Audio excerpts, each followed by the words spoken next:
Good morning, day two. Date 1/4/2011, day two of the new trading year. Time 9:31 a.m. Pacific Standard Time. Lunchtime, New York at 12:31 a.m. Eastern Time. We're just going to take a look here at some of the top most active on the NASDAQ as far as the public model goes. And you can see Intel, slight gains there on that, most active. The top largest net gainers are these ones right here. And let's see what that is. That's on the New York Stock Exchange. So these are the moves that you're seeing. These are the ones that you would be looking at selling short off of the highs. Okay? And unlike the weak ones where you would be looking at going long. The top most active on the NYSE, Citigroup, Bank of America, Ford, AAA, all of these things here that don't give you a McDonald's, Pfizer, the same old drill again, okay? FCX got down in here as well. The thing about it is we've been shorting that FCX all day. That LVS would be a trade to be looking at. It's weak. MGM Grand is weak. Boston Scientifics, but no, JP Morgan might have a movement.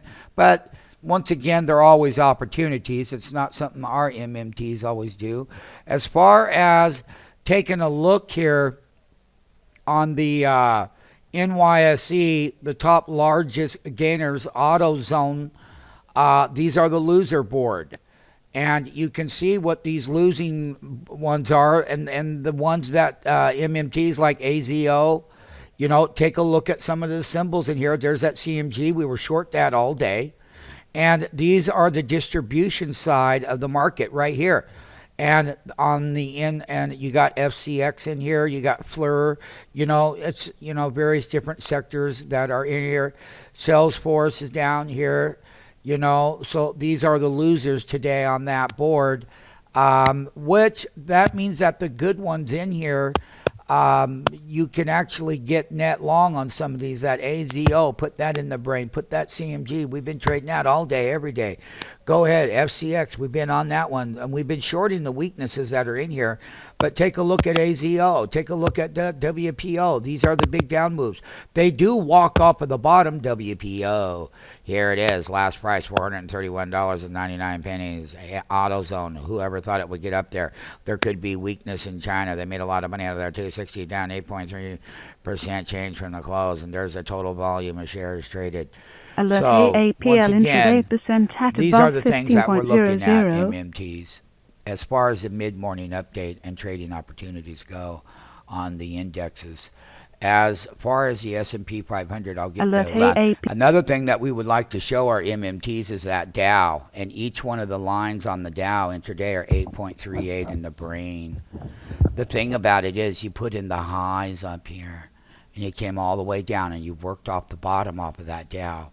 But nonetheless, it's not that the Dow remains weak, because it doesn't. It's still a strong move as far as trends go, just that it's overbought. And today's trading is the opposite of yesterday, where stocks were thromboning and staying elevated in the MMT platform, and pullbacks were diminished, and there was breakouts that followed.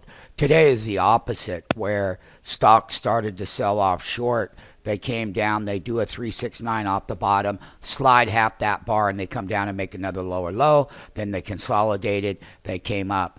And basically what we will look for with our MMTs is how market tops are put in on a daily basis. And basically, I still maintain that the indexes are going to overshoot their highs as we go up to the top end of the resistance channels that we did over the weekend. On that S&P, I talked all the way up to 1310. The thing about it is how long is that bullishness going to last in the month of September, and what everyone's thinking. So as the bulls are racing in their exuberance, go back to April of 2010 and look at our home site there. You'll find out where lots of adjustments were made and things like that. So basically, we're going to find out what happens as we move forward. And that's what we're going to do, because it's how the weakness sets up. It's how the weakness sets up that we're looking for. So when weakness sets up, you start to weaken at every top, and you can go through many days of a topping pattern before you finally, the bull finally collapses per se. Okay. We've given you a good idea of how to trade it, and we've done extremely well on shorting lots of these failures. A lot of them are overbought in the individual names and had to come down. And here's that Dow. Again, the Dow, as I'm recalculating, make sure now you see how we put the high in up here at 11,708, and we're down here. Wow, 11,670.75. Okay, so we've had a lot of weakness all day, and that means that the general equity market sells off short, and that's where the roll up, roll over in your platform does its thing. So basically, what we're going to be doing is watching where these things half bar, and the Dow's 11,659. We'll update everyone else later on the indexes, by the way.